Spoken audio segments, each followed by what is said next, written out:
आज की इस वीडियो में बात करेंगे सोशोलॉजी यानी समाजशास्त्र के most important question and answer के बारे में। आज की इस वीडियो में जो क्वेश्चन होने वाले हैं वो ऑब्जेक्टिव बेस के होने वाले हैं, क्योंकि बहुत सारे यूनिवर्सिटी ऐसे भी हैं जहां पर परीक्षाएं ऑब्जेक्टिव होती हैं। ठीक है, तो जहां पर परीक्षाएं ऑब्जेक्टिव यानी कि मल्टीपल होने वाली हैं, कुछ इस टाइप की, जैसे क्वेश्चन लिखा है, इसके 4 ऑप्शन हैं, जो सही उसका उत्तर देना होता है, तो उन छात्रों के लिए वीडियो महत्वपूर्ण होने वाली है। तो वीडियो को पूरा जरूर देखें, बहुत ही महत्वपूर्ण प्रश्न इस वीडियो में इंक्लूड है।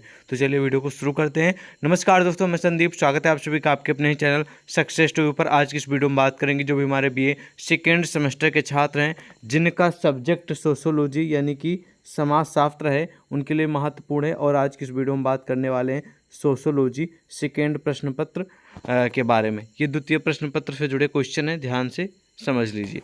तो आज की इस वीडियो का पहला प्रश्न है कि हमारे देश का नाम भारत किस महान सम्राट के नाम से पड़ा है। यानी कि जो आपका भारत देश है, हमारा भारत देश है और सभी लोगों का भारत देश है, ठीक है, हम सबका, तो उसका नाम है वो किस सम्राट के नाम से पड़ा है। तो यहाँ पर ऑप्शन दिए गए, आपको उत्तर मिल जाएगा। इस प्रश्न का राइट आंसर हो जाएगा ए नंबर, भारत के नाम पर भारत का नाम पड़ा है। ठीक है, अगला क्वेश्चन है कि इंडिया का नाम कहाँ से ग्रहण किया गया है। ठीक है, जो इंडिया भी कहा जाता है ना भारत को, तो वो कहाँ से ग्रहण किया गया, तो वो किया गया है इंडस नदी से। ठीक है, इंडिया का नाम इंडस नदी से ग्रहण किया गया है।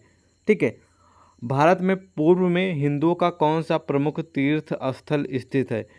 भारत के पूर्व यानी कि पूर्व दिशा में हिंदुओं का कौन सा मंदिर है, जो तीर्थ स्थल है, वो कौन सा है स्थित है। तो इस प्रश्न का सही उत्तर हो जाएगा जगन्नाथपुरी है। ठीक है, डी नंबर सही उत्तर होगा, जगन्नाथपुरी पूर्व में स्थित है। ठीक है, ये तीर्थ स्थल है। ओके, चलिए नेक्स्ट प्रश्न है कि भारत में मुगल काल के दौरान निम्नलिखित में से किस नए धर्म की स्थापना हुई। भारत में मुगल काल के दौरान जिस धर्म की स्थापना हुई है, ठीक है, उसका नाम है सिख धर्म। अगला प्रश्न आप लोगों के समक्ष प्रस्तुत है कि ब्रिटिश शासनकाल में भारत की एकता का आधार था। ब्रिटिश जो शासन था, ठीक है, उसमें भारत की एकता का जो आधार था उसका नाम है राष्ट्रीय स्वतंत्रता आंदोलन। क्या था? राष्ट्रीय स्वतंत्रता आंदोलन। नेक्स्ट प्रश्न आप लोगों के समक्ष प्रस्तुत है कि भारत के पश्चिम में हिंदुओं का कौन सा प्रमुख तीर्थ स्थल स्थित है। ठीक है, तो इस प्रश्न का सही उत्तर हो जाएगा द्वारिकापुरी, सी नंबर, द्वारिकापुरी है पश्चिम में। ठीक है, अगला प्रश्न है कि जब कोई समुदाय सांस्कृतिक, धर्म या क्षेत्र या भाषा के आधार पर अपने को दूसरे से श्रेष्ठ दिखाने का प्रयास करता है, यानी कि बहुत अच्छा दूसरे के प्रति, मतलब कि आप अच्छा है, ठीक है, वो तब वहाँ पर कौन सी भावना होती है या फिर कौन सी भावना को कहा जाता है। ठीक है, यानी कि दूसरे के प्रति, मतलब कि हमारा धर्म अच्छा है, हमारा क्षेत्र अच्छा है, हमारी भाषा अच्छा है, मतलब सबश्रेष्ठ, मतलब अच्छा दिखाने का प्रयत्न किया जाता है, तो वहाँ पर कौन सी भावना होती है। ठीक है, या फिर कौन सी भावना को कहा जाता है। ऑप्शन दिए गए, इसमें जो सही उत्तर हो जाएगा वो हो जाएगा, ठीक है, संजातीयता। ठीक है, संजातीयता, आ नंबर सही उत्तर होगा। अगला प्रश्न है कि भारतीय संविधान में कितनी भाषाओं को मान्यता दी गई है। तो भारतीय जो संविधान है उसमें 22 भाषाओं को मान्यता दी गई है। ध्यान से इसका उत्तर ध्यान रखेंगे। नेक्स्ट प्रश्न है कि 19वीं शताब्दी में किसने बंगाल में समाज सुधार आंदोलन प्रारंभ किया था। तो उनका क्या नाम है। ठीक है, तो उनका नाम है राजा राम मोहन राय। ठीक है, बी नंबर सही उत्तर। अगला है कि आर्य समाज की स्थापना की किसने की। तो आर्य समाज की स्थापना दयानंद सरस्वती जी ने की है, ध्यान रखेंगे। ठीक है, नेक्स्ट प्रश्न की ओर बढ़ते हैं। नेक्स्ट प्रश्न भाई कह रहा है कि निम्नलिखित में से भारतीय समाजों में कौन कौन विभिन्नताएं पाई जाती हैं। तो जो विभिन्नताएं पाई जाती हैं वो बहुत सारी, भाषाएं भिन्नताएं, भौगोलिक भिन्नताएं, क्षेत्रीय भिन्नताएं, इसलिए राइट आंसर उपर्युक्त में से सभी भिन्नताएं हो जाएगी, यानी कि सभी भिन्नताएं होती हैं। 12 नंबर क्वेश्चन के निम्नलिखित में से कौन सा बिंदु भारतीय सांस्कृतिक की एकता में सम्मिलित नहीं है। ठीक है, तो जो सम्मिलित नहीं वो लिंग की एकता है। ठीक है, नेक्स्ट प्रश्न है कि भारतीय समाज में कितने धर्म की प्रधानता पाई जाती है। तो भारतीय समाज में जो धर्मों की प्रधानता पाई जाती है उसकी जो संख्या है वो है 6। भारतीय समाज में संजातीय भावना के कौन कौन कारण हैं। ठीक है, तो उसका है कारण है, धर्म का कारण भी है, भाषा का भी है, सांप्रदायिकता भी है, इसलिए राइट आंसर उपर्युक्त में से सभी दा हो जाएगा। ठीक है, डी नंबर। अगला प्रश्न है कि निम्नलिखित में से भारतीय समाज में कौन सी विविधता में एकता पाई जाती है। तो यहाँ पर ऑप्शन देगी इनमें सही उत्तर हो जाएगा उपयुक्त में से, क्योंकि इन सभी में एकता पाई जाती है, यानी कि विभिन्न, ठीक है, विविधता में एकता पाई जाती है इन सभी चीज़ों में, इसलिए द हो जाएगा, यानी कि डी नंबर सही उत्तर। अगला प्रश्न कह रहा है कि भारत एक मौलिक एकता इस तथ्य पर आधारित है कि भारत के विभिन्न वर्गों ने मिलकर एक ऐसी विशिष्टता व अनोखी संस्कृति को जन्म दिया है जो से संसार से सर्वत्र भिन्न है। ये कथन किसका है, यानी कि सबसे भिन्न है, अलग है। तो ये जो कथन है वो है स्मिथ का, ठीक है, ध्यान रखेंगे, स्मिथ एक विद्वान है। अगला क्वेश्चन है कि लोगों के जीवन जीने का ढंग ही संस्कृत है, ये कथन किस समाजशास्त्री का है। तो लोगों के जीवन जीने का ढंग ही संस्कृत है, ये कहा है, किसने कहा है, ये कहा है मजूमदार एवं मदान का, ये कथन इनका है, मजूमदार एवं मदान का। अगला कि सांस्कृतिकरण की अवधारणा किसने दी है, अथवा सांस्कृतिकरण सिद्धांत को किसने प्रतिपादित किया है। तो इस प्रश्न का सही उत्तर होगा M.N. श्रीनिवास, सी नंबर सही उत्तर, ठीक है। नेक्स्ट प्रश्न है कि प्रजातियां पर्यावरण से प्रभावित विशुद्ध जैव की श्रेणियां नहीं हैं, ये कथन किससे संबंधित है। तो इस प्रश्न का जो सही उत्तर हो जाएगा प्रजातियां पर्यावरण से प्रभावित विशुद्ध जैव की श्रेणी से नहीं है, ये कथन जो संबंधित है वो है, ठीक है, फ्रेज बोआस से, ठीक है, डी नंबर सही उत्तर। अगला है कि निम्नलिखित में से भारतीय समाजों में कौन कौन सी भिन्नताएं पाई जाती हैं। तो सभी भिन्नताएं पाई जाती हैं, इसलिए उपर्युक्त में से सभी उत्तर होगा। अगला क्वेश्चन है कि भारतीय समाज में संजातीय भावना में कौन कौन कारण है। तो कौन कौन से कारण है वो आपको बताना है। तो सही उत्तर इस प्रश्न का हो जाएगा, ठीक है, सांप्रदायिकता। कौन सा कारण है, सांप्रदायिकता। 22 नंबर प्रश्न है कि निम्नलिखित में से भारत में सांस्कृतिक विविधता का कौन सा एक सूचक नहीं है, ठीक है। तो इनमें जो एक सूचक नहीं है उसका नाम है वर्ग, ठीक है। अगला प्रश्न है कि भारतीय संस्कृति की प्रमुख विशेषता है। तो भारतीय संस्कृति की प्रमुख विशेषता इनमें से वो है विविधता से एकता, विविधता से एकता, ठीक है, सी नंबर सही उत्तर। अगला प्रश्न है कि मानव जातियों में अंतर करने के लिए निम्नलिखित में से कौन सा लक्षण सबसे अधिक विश्वसनीय है, ठीक है। तो 24 नंबर प्रश्न का सही उत्तर हो जाएगा रक्त प्रारूप, ठीक है, रक्त प्रारूप।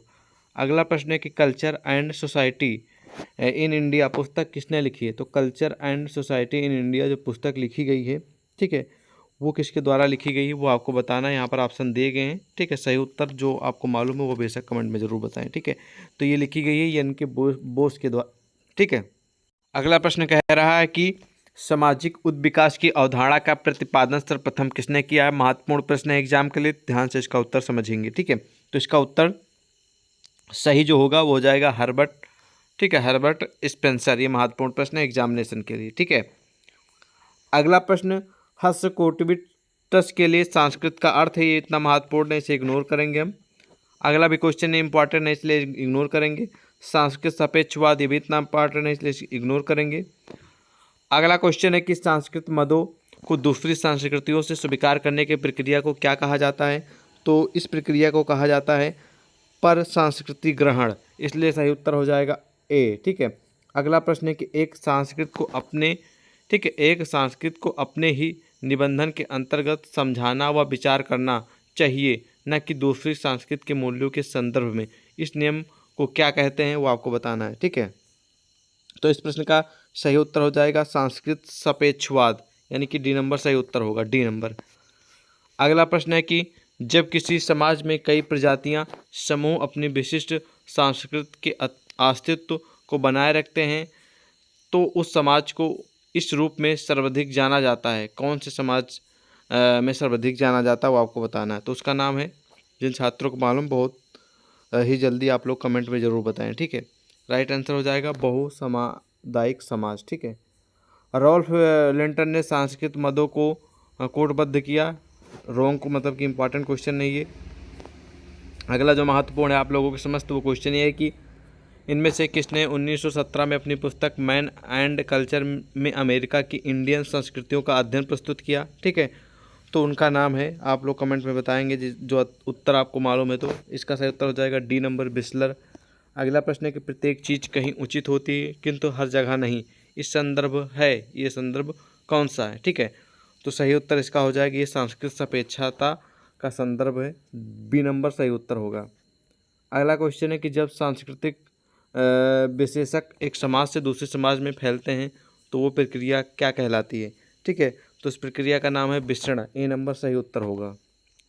ठीक है, अगला प्रश्न है कि सांस्कृतिक पश्चात की धारणा को विश्लेषित करती है कि परिवर्तन की गति तीव्र होती है।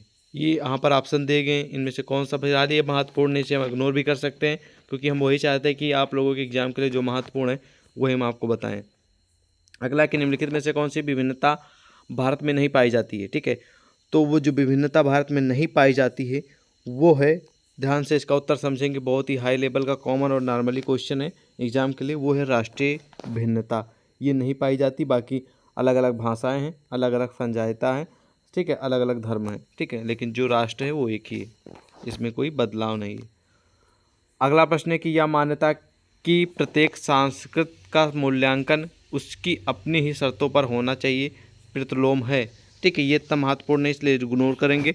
अगला भी महत्वपूर्ण है इसलिए इसको भी इग्नोर करेंगे। सांस्कृत पाश्चात्य के सिद्धांत के अनुसार ये इतना महत्वपूर्ण है, इसको भी इग्नोर करेंगे हम। ठीक है, अगला प्रश्न भी इग्नोर करेंगे, ये भी इतना महत्वपूर्ण नहीं है। अगला प्रश्न की बात करते हैं। अगला प्रश्न महत्वपूर्ण है कि समाज के विकास की 3 स्थितियाँ नामतः असभ्यता, परवरता तथा सभ्यता किसके अनुसार हैं?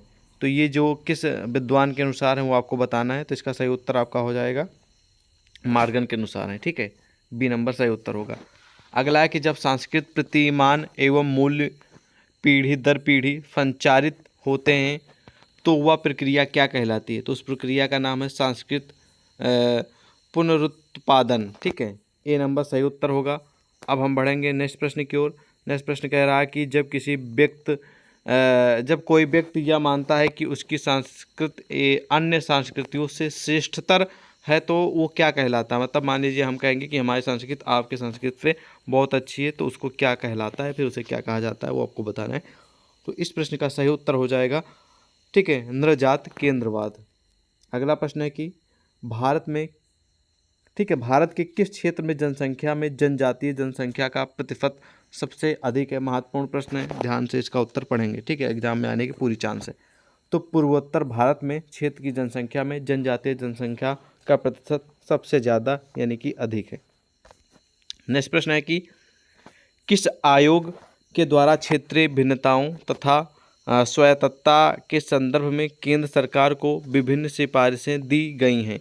ठीक है, तो इस प्रश्न का उत्तर आपको बताना है। तो इस प्रश्न का सही उत्तर हो जाएगा सरकारिया आयोग। ठीक है, यानी कि डी नंबर सही उत्तर होगा।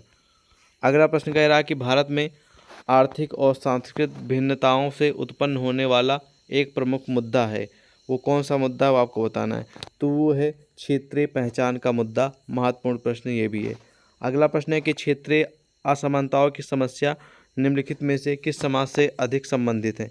तो उसका नाम है विकासशील समाज। ठीक है, तो यहाँ पर समाप्त होते हैं फर्स्ट यूनिट के टॉप लेवल के 50 क्वेश्चन। हालांकि और भी क्वेश्चन है लेकिन इतने मैंने वीडियो में रखे हैं। ठीक है, और फर्स्ट यूनिट के बाद हम बढ़ेंगे सेकेंड यूनिट की ओर।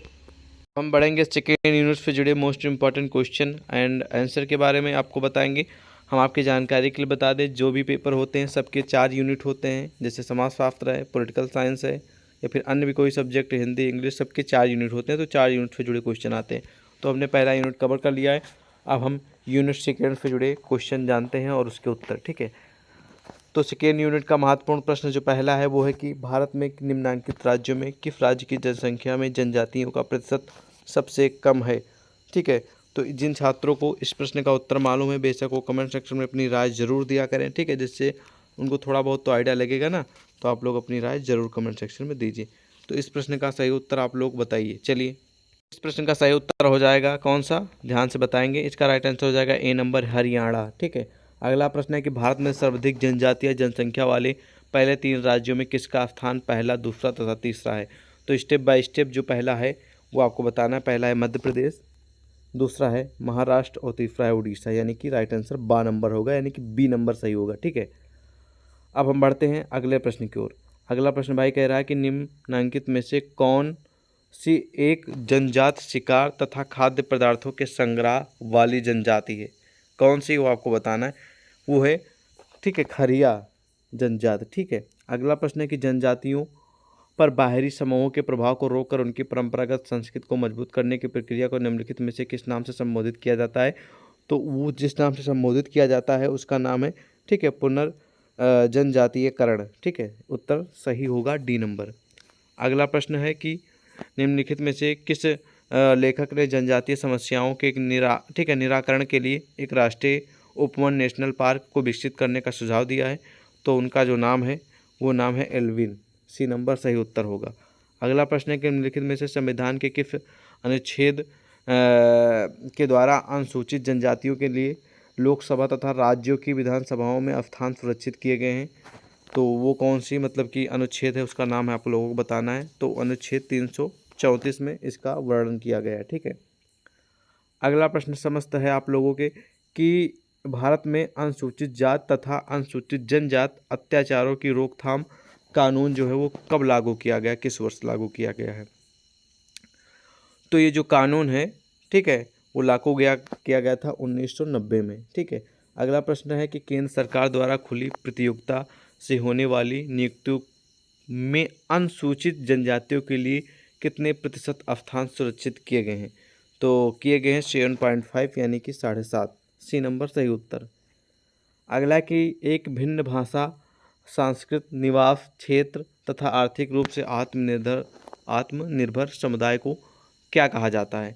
तो यहाँ पर ऑप्शन दिए गए हैं। तो उस समुदाय को हम जानते हैं किस नाम से, जिन छात्रों को मालूम राइट आंसर बताएं, जनजात के नाम से। अगला क्वेश्चन है कि संबंधित प्रदेश के राज्यपाल की सलाह पर जनजातियों की सूची में किसी नए नाम को जोड़ने या पृथक करने का अधिकार किसका है।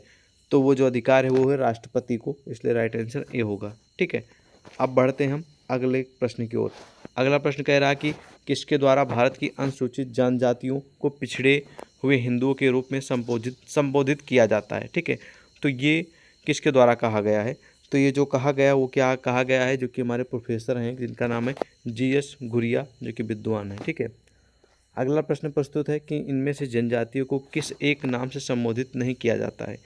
तो उसका नाम है ठीक है अनिवासी के नाम से नहीं संबोधित किया जाती, बाकी आदिवासी भी किया जाता है, आदिम जात भी कहा जाता है, वन्य जात भी कहा जाता है। ठीक है, चलिए नेक्स्ट प्रश्न है कि वर्ष 2011 की जनगणना के आधार पर भारत की जनसंख्या में जनजातियों का कितना प्रतिशत था। ठीक है, तो वो था 8.60 यानी कि 8.60%। ठीक है, अगला प्रश्न है कि जनजाति समाज की मुख्य विशेषता निम्नलिखित में से क्या है। महत्वपूर्ण प्रश्न है। ठीक है, तो इस प्रश्न का सही उत्तर हो जाएगा आपका उपर्युक्त में से सभी। उत्तर बहुत ही महत्वपूर्ण है।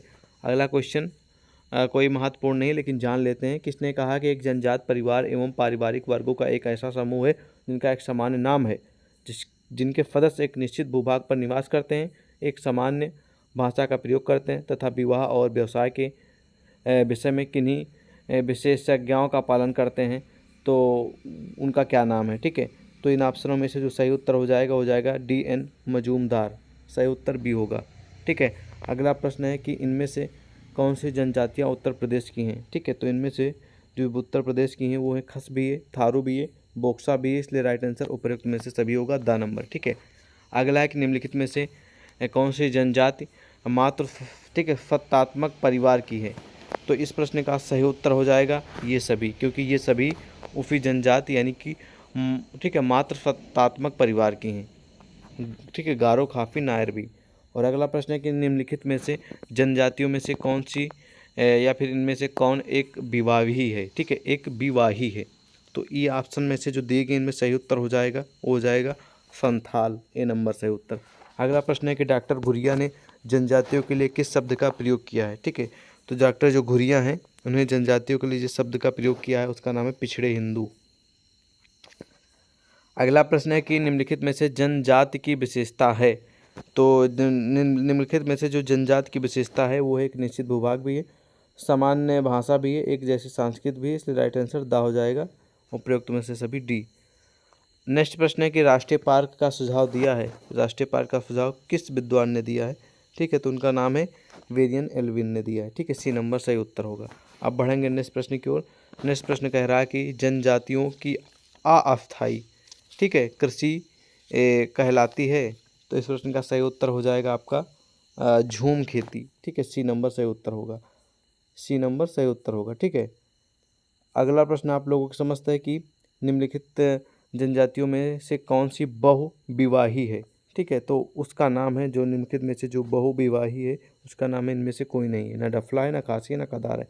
अगला प्रश्न है कि 24 नंबर की जनजातियों को पिछड़े हिंदू किसने कहा है। ठीक है, तो पिछड़े हिंदू अभी मैंने आपको बताया कि गुरिया ने कहा, जीएस गुरिया ने। अगला प्रश्न है कि गोतुल शब्द से आप क्या समझते हैं। गोतुल एक शब्द है, इसका मतलब क्या होता है आप लोग जानते हैं।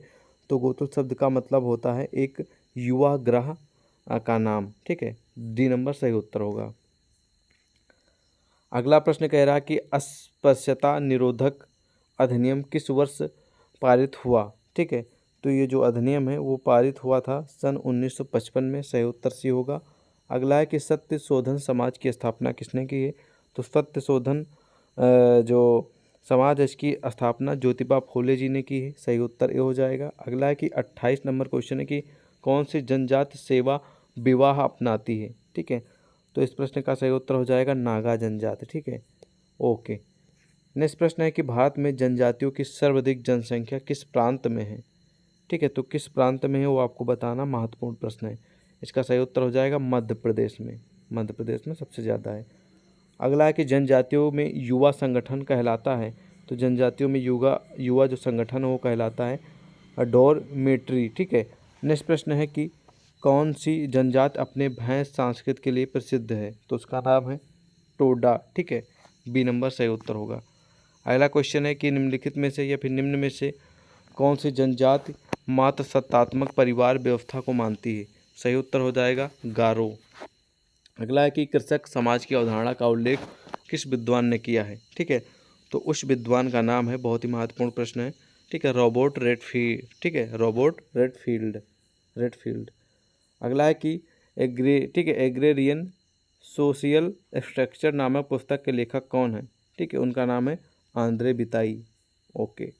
नेक्स्ट प्रश्न है कि एक जनजात एक सामाजिक समूह है जो सामान्य भाषा बोलता है तथा शुद्ध आदि के समय एक होकर कार्य करता है, ये परिभाषा किसकी है। ठीक है, तो ये परिभाषा डॉक्टर रिवर्स के अनुसार दी गई है, इसलिए राइट आंसर ए नंबर हो जाएगा।